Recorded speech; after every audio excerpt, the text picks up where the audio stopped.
fully. So, okay. There we go. There we go. And we're live. So thank you, everybody, for your patience. Sometimes, unfortunately, members of Congress run a little bit late. Sometimes there's issues signing on to the tech. And I appreciate everybody's grace and forgiveness as we're starting just a few minutes late. Thank you, everybody, for tuning in. My name is Sarah Elfreth. I have the privilege of representing Maryland's 3rd Congressional District in Congress. I've been there for about 90 days. And boy, what a crazy trip it's been so far. We've held a number of town halls in person, virtually, with some special guests. Tonight actually kicks off our virtual town hall. Tomorrow we're doing mobile office hours in Severna Park. On Friday, we're doing mobile office hours in Elkridge. You're going to see 2 more throughout the district, and we're going to keep on rolling between virtual town halls, in-person opportunities to chat. Most importantly, I'm just grateful for everybody leaning in and participating. And we've talked about a whole lot of different issues at our town hall so far. And I'm grateful to have my partner, my friend, my colleague in Congress, Congressman Jamie Raskin from the 6th Congressional, not the 6th, oh gosh, Jamie, I'm sorry. The 7th, nope, not the 7th, the 8th Congressional District of Maryland. Apologies for that. Thank you for joining us. Congressman Raskin is also the ranking member of the Judiciary Committee in Congress. And so he has been working feverishly, he and his wonderful team, at responding from a legal perspective to many of the president's and Doge's, what we consider in Congress, illegal executive orders and actions. And he has been leading the fight on behalf of House Democrats, mostly in Congress, but also in the courts. And I'm so grateful, Jamie, that you've joined us today. Thank you for being here virtually. Thank you, Sarah. It is totally my honor and my pleasure and delight to be with you. And we were together very early in the morning, meeting with the Secretary of Education, McMahon, based on some letters that we wrote demanding answers about federal funds that we want to see coming in that Maryland is owed. And we fight together pretty much 24/7 right through the weekend on all of this stuff. My district has just been hit with more brutal firings and layoffs of people out at NIH, people at FDA, people at HHS. I'm talking about thousands of my constituents who have been the target of this onslaught. So I am the ranking Democrat on the Judiciary Committee, everybody. And so I have had a special focus on the Department of Justice and the FBI, but also representing people who work at NOAA and FDA and the Consumer Product Safety Commission and all the federal agencies. I've been involved in the front lines of trying to defend everybody. And let me just say, look, we have multiple legal challenges going on. We are winning every single day in court. We're winning every day. There have been more than 150 different legal actions brought and more than 45, I think we're either at 46 or 47 today, temporary restraining orders or preliminary injunctions issued against the Trump administration for violating the Constitution and the law. And let me just try to give you an overview of what the basic problems are, and we can get into micro specifics because I know people have a lot of specific questions about, what it is going on with their particular agency or bureau. Number one problem, they are usurping the lawmaking and the federal spending power of the United States Congress. Okay. The Constitution says that Congress is the lawmaking power. So, for example, we established the Department of Education. Donald Trump says he wants to dismantle the Department of Education. Fine. You want to dismantle it? Go ahead. Come to Congress and get the same Congress which created it in the first place to take it down. And that goes for the Consumer Financial Protection Bureau, and we're winning there. It goes for the Agency for International Development, and we're winning there. They can't take these agencies and bureaus down when they've been created by Congress as an exercise of our lawmaking power under Article 1. Same thing with federal funding. If we put in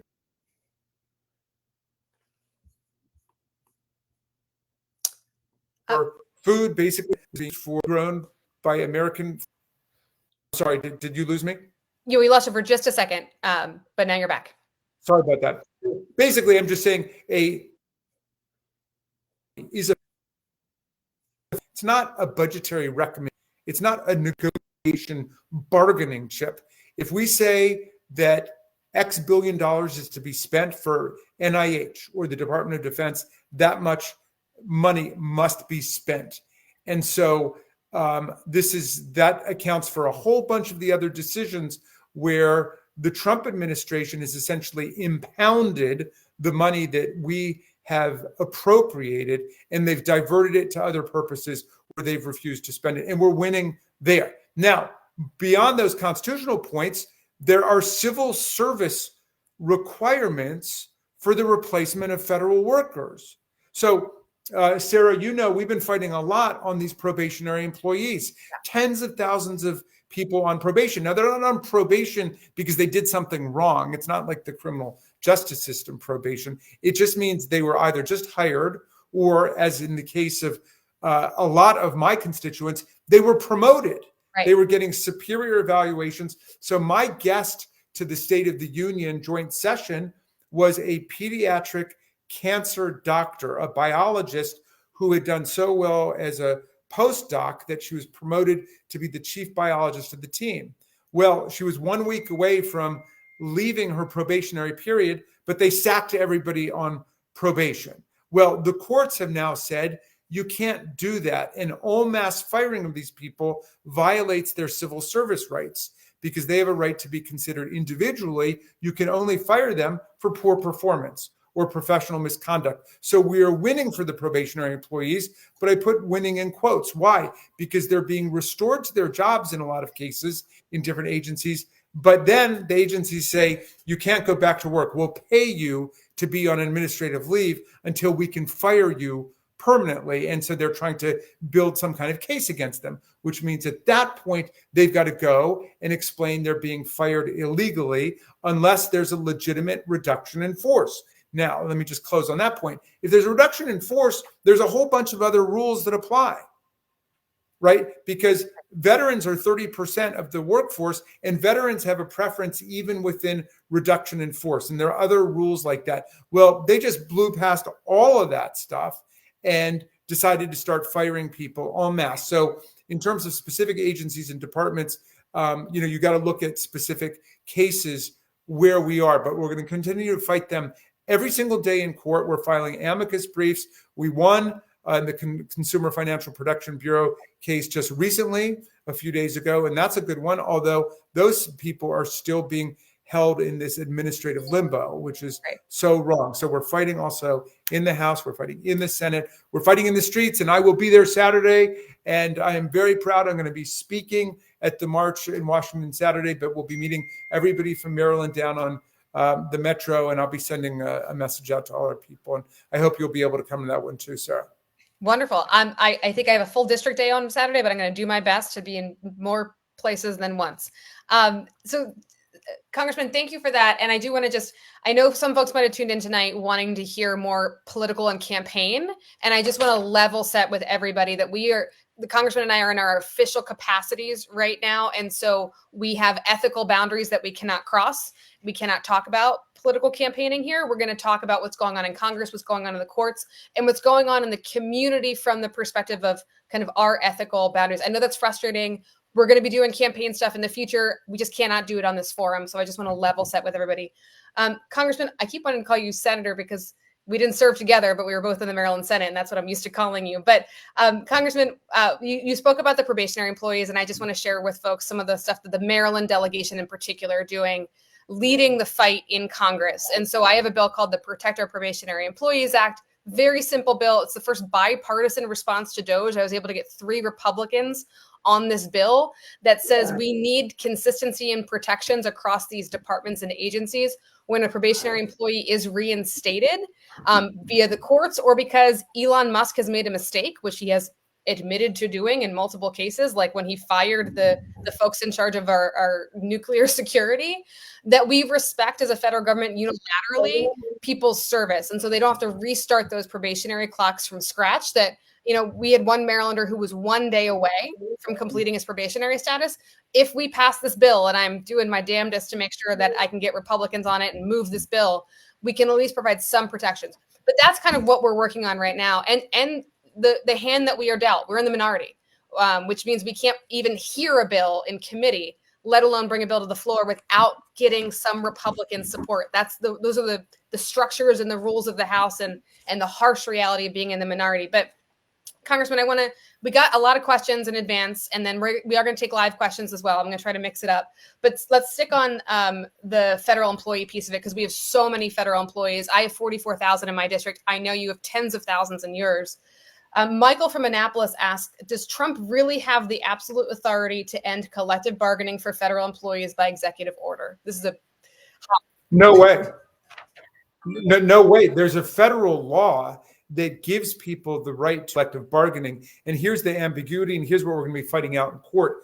There's an exception for people who have national security positions.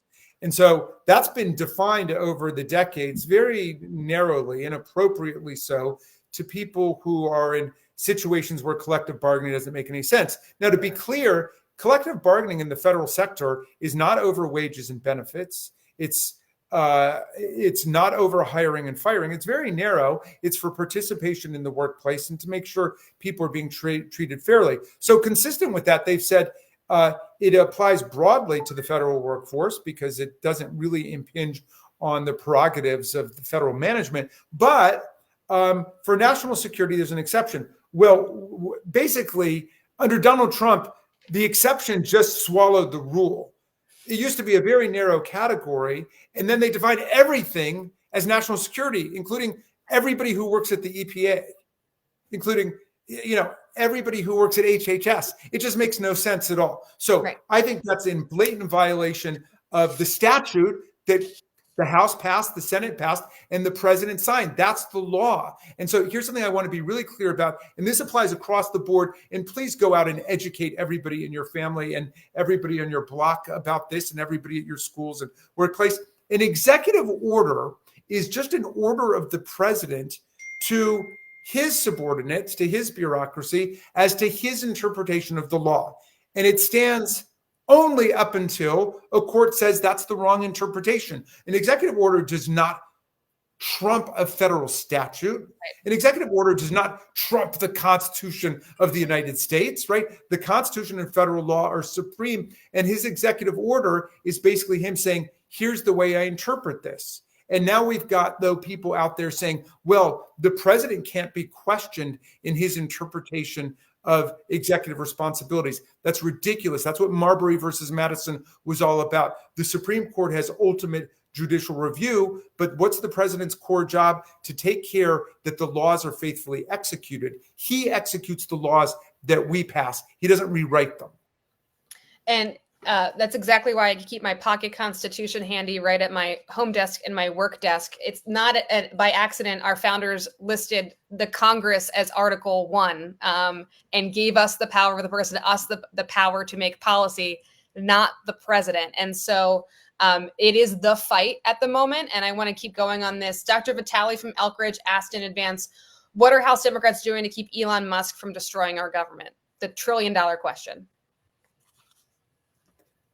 So that's what these lawsuits are about. The lawsuits are going to be very good playing a short-term to medium-term game.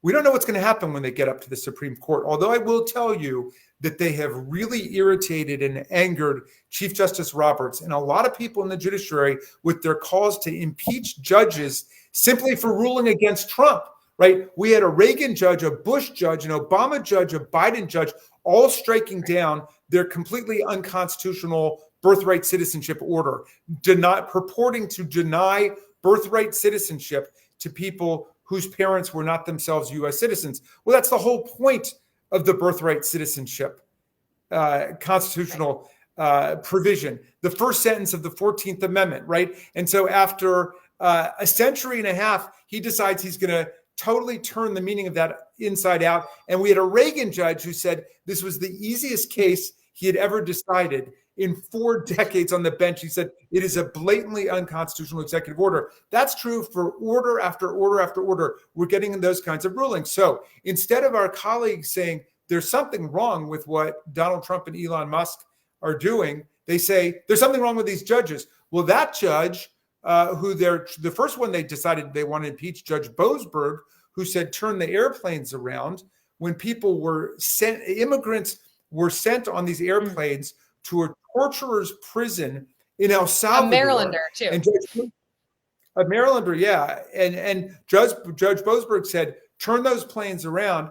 He said, one, because you're citing the Alien Enemy Act of 1798, which applies against foreign nationals of enemy foreign powers. And we've not declared war against Venezuela. Again, that's up to Congress, not up to the president, nor has there been a military invasion. So he said that doesn't apply. So all that applies is the Immigration and Naturalization Act. You need to have a due process hearing for those people. Otherwise, you're going to make some mistakes. And guess what kind of mistake they made? As Congresswoman Elfreth just pointed out, a Marylander, brother of a 5-year-old, okay, who has autism, was picked up. He was picking up his son at school, and then they picked him up and deported him to El Salvador without any hearing at all. And he was lawfully present in the country, married to a U.S. citizen with a citizen child. And now he's stuck in El Salvador. And the Trump administration admitted yesterday that this was, quote, an administrative error, but said, oops, there's nothing we can do about it. Why? Because he's in El Salvador now. And so that's up to them.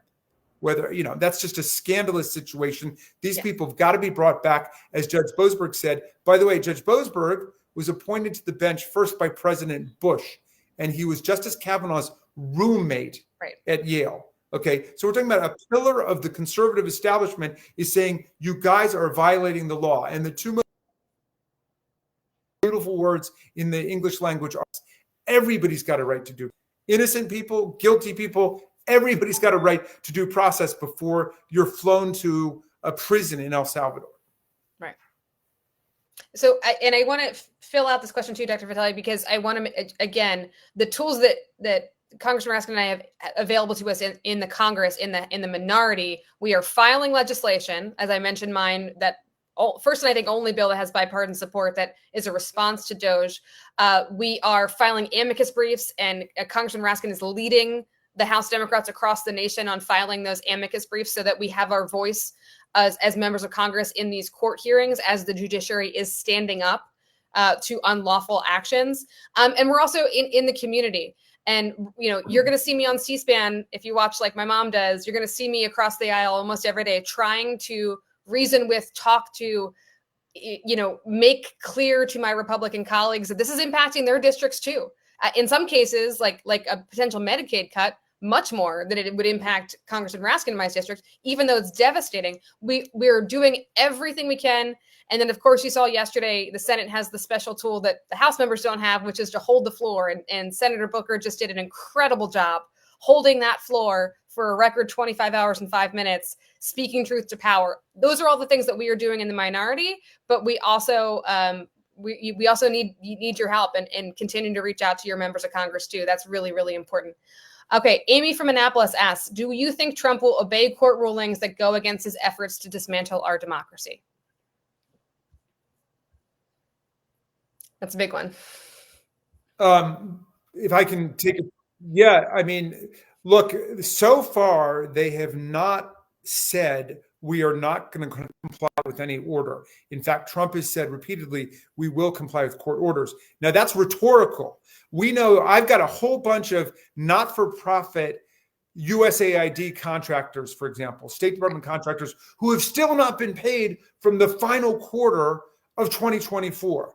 And so it's one thing to say rhetorically, yeah, we're going to comply. It's another if they're not actually paying the money. And so that's our job. We are on the phone with these people all the time, demanding that the government actually pay. And that's kind of what Congresswoman Elfreth and I were doing this morning with the Secretary of Education. There are lots of entities in Maryland, public and private, that are owed money under Department of Education obligations that come from congressional appropriations. We want that money released. We want our people to be paid. Now, let me just say on the big question, well, what happens if the Supreme Court, knock on wood, sticks with us on all of these cases, on birthright citizenship and on the civil service rights of the workers and, requiring, no, you can't fire people because you call them a DEI worker, which is not even a category in federal law.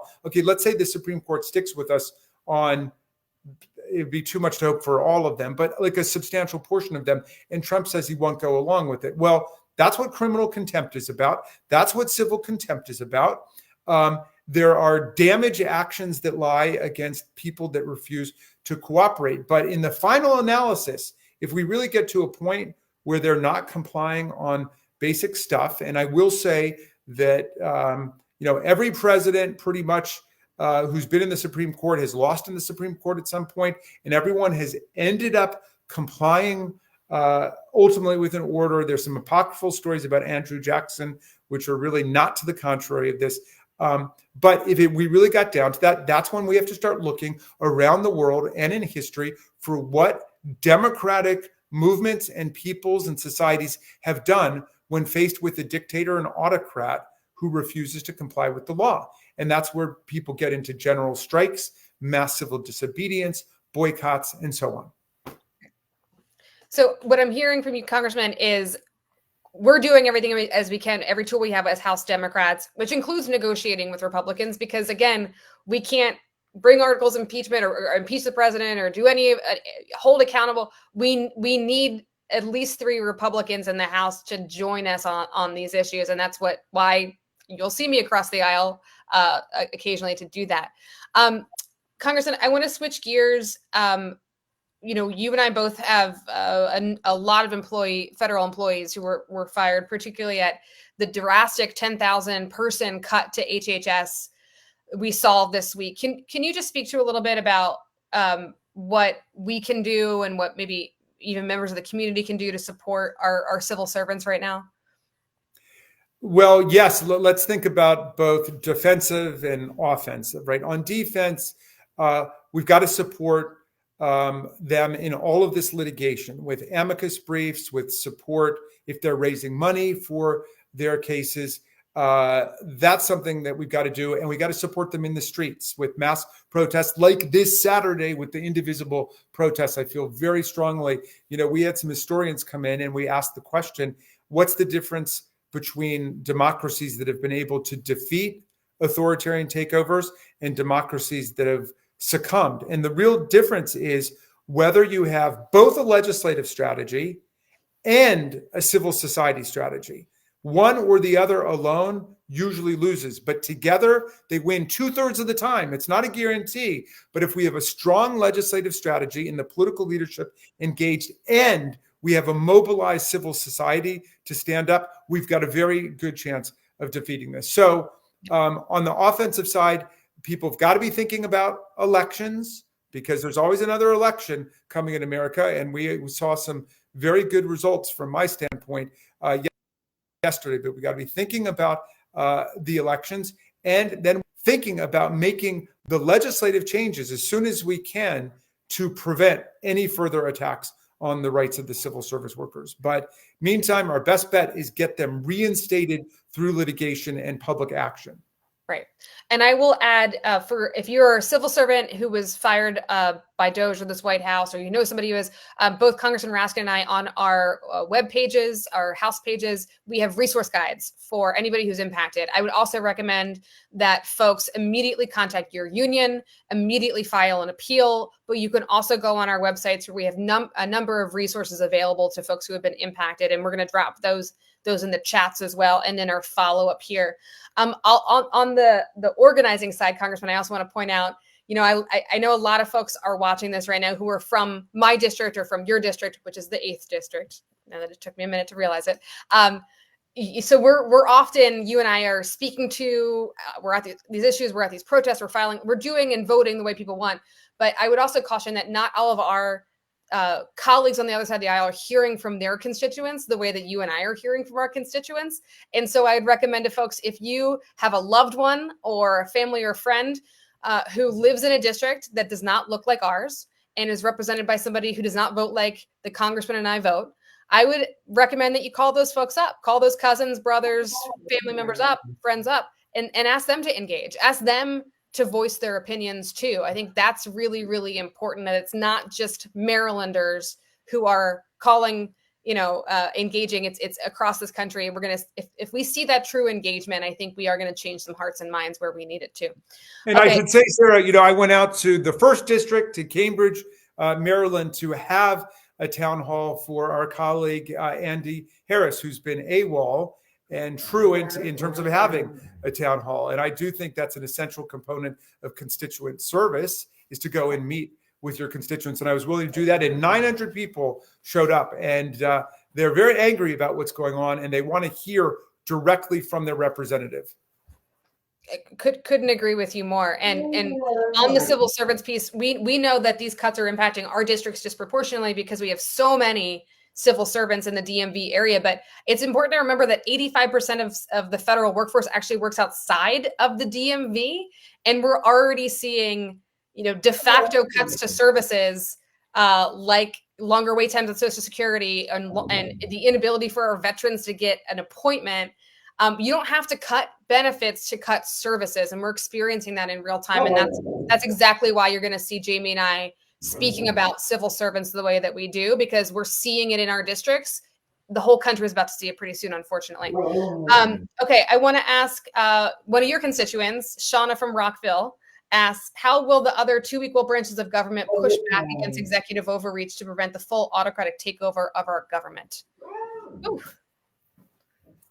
Well, as you can see from Cory Booker's filibusters, you can see from the kind of wildcat hearings and roundtable sessions we're having, as you can see from the town halls we're doing in other people's districts, we're using every creative initiative we can, even being in the minority in the House and the Senate. But we do the Democrats plan on taking the House and Senate back. And then at that point, we're really back in business in terms of stopping this. But right now, the courts have been holding the line, and we've got to defend judicial independence. We've got to defend judges against violent threats, against intimidation, against doxing. We've got to make sure they have the security they need. And I've been putting real pressure on the Republicans to make sure that we give full funding for the security needs of the judges. And we just have to hold the line for them until we can get back into power. We might have lost your audio, Congressman. I couldn't agree with you more. Security for our judges is so important, as we've seen threats against judges and their families and violence rise across this country. It's a horrible reality, and we need to make sure that they are free to make these decisions. Now, folks might know that, and again, folks asking us to impeach people, we can't do that in the minority. We would need support of our colleagues to do that. And I know that's frustrating. I'm frustrated every day. I drive to DC and I'm in the minority, and I'm working hard to change that, but that's the reality of the situation. Congressman, folks may or may not know that you used to be a law school professor on constitutional law, which is a huge part of the reason that you're our face and our voice in Congress on these issues. Barry asks, how quickly will these legal measures get before the Supreme Court? There's an excellent question. Well, first of all, because we're winning in them, and we've gotten temporary restraining orders leading to preliminary injunctions in a number of them, time is on our side. But I believe that, there have been a few already that have gone all the way up. One was the $2.1 billion for AID, where we won on that. Donald Trump does not have the power to impound or redirect or divert money that's been congressionally appropriated and programmed for particular purposes. That money has got to be spent. So that's, an important win for us. They also sided with the director of the Office of Special Counsel, who they tried to sack. And so the Supreme Court there rejected the idea that, Donald Trump controlled his job against statute. So we've won on several of those. So some have already gone up. They will continue to go up, really according to the discretion of the court over the next several months. One where I think they are set up to make their best argument, because they've been laying this out for decades, the way they did on Roe versus Wade and the Dobbs decision.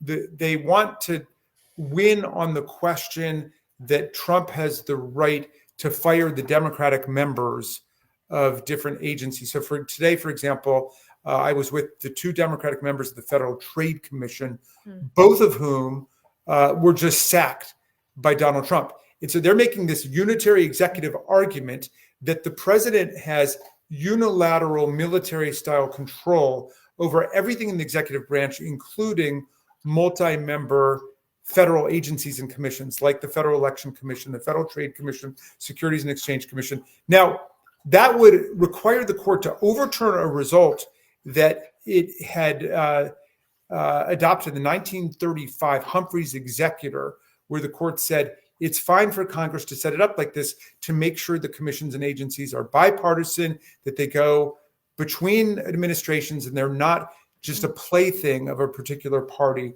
or president. The right wing has been just avid on this point for decades now, and that's the one they really want to get up there. So I don't know what's going to happen in that one, but on pretty much everything else, I'm feeling pretty good about what's happening in our ability to defend the civil service, defend First Amendment rights. I mean, we haven't talked about the First Amendment, Sarah, but it's just outrageous, the stuff that's going on. I mean, Donald Trump, first of all, is trying to ban words. So Associated Press got kicked out of the White House because they called the Gulf of Mexico the Gulf of Mexico, right? I heard from my constituents who are in the military over in Germany today, where they're purging all of these books from the school libraries for the kids of military families. They say, we're over here defending American freedom and American security, and they're censoring The Handmaid's Tale. They're taking 1984 out of the school library. Anything that mentions the word lesbian or gay is just gone. You know, so this is just an outrageous turn of events. So I hope that Chief Justice Roberts and Amy Coney Barrett, who's been a very pleasant surprise so far during this awful period, I hope that they're able to hang tough with the liberals on the court. But right now, we start with 4 hardcore conservatives against us on almost everything. Yeah. Well, Congressman, I know that you have to run in just a minute. It's such a thrill to be your partner in Congress, and Team Maryland, folks, truly is Team Maryland. Like Jamie said, we spent the first part of our morning with Secretary McMahon, talking to her about our deep concerns around the dismantling of the Department of Education, the need to ensure that the Office of Civil Rights, that protects the most vulnerable kids in our country, can continue to do its work. We are fighting to restore the $400 million that she cut from Maryland schools just on Monday. We're working hard, every tool at our disposal. We're working hard on. Congressman, I want to give you the ability to give the last word. I'm going to close out after you have to leave, but please, thank you for being here. And any last words for the crowd?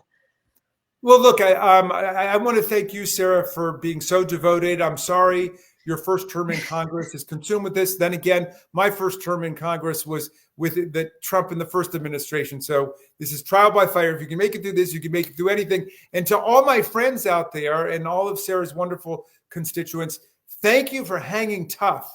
And I'm going to close with the words of Thomas Jefferson, that he spoke these during the Alien and Sedition Acts of the late 1790s.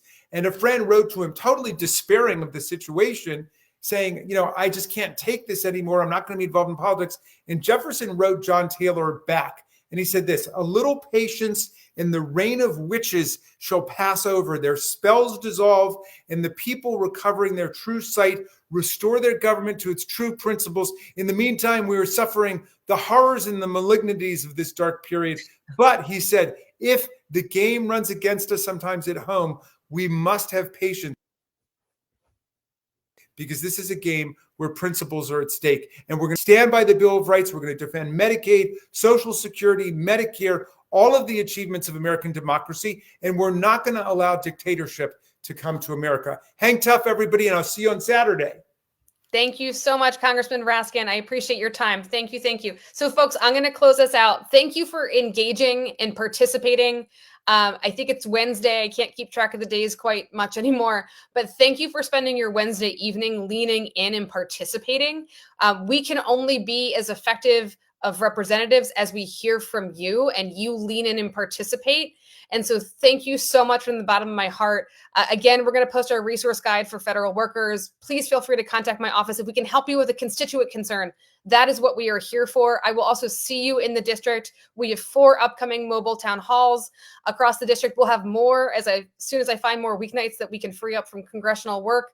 I'm going to end just as Jamie ended with some degree of optimism, because there were some good wins yesterday that I want to focus on. Senator Booker holding that floor for a record amount of time in protest. What we saw in Wisconsin, what we even saw in the House yesterday, we were able to get Republican colleagues to join us on a procedural measure to allow new moms and dads in Congress to vote remotely. We need to focus on these wins. And as another great American, I know Congressman Raskin quoted Thomas Paine, Martin Luther King Jr. used to say that the arc of the moral universe is long, but it bends towards justice. I will add that that arc does not bend by itself.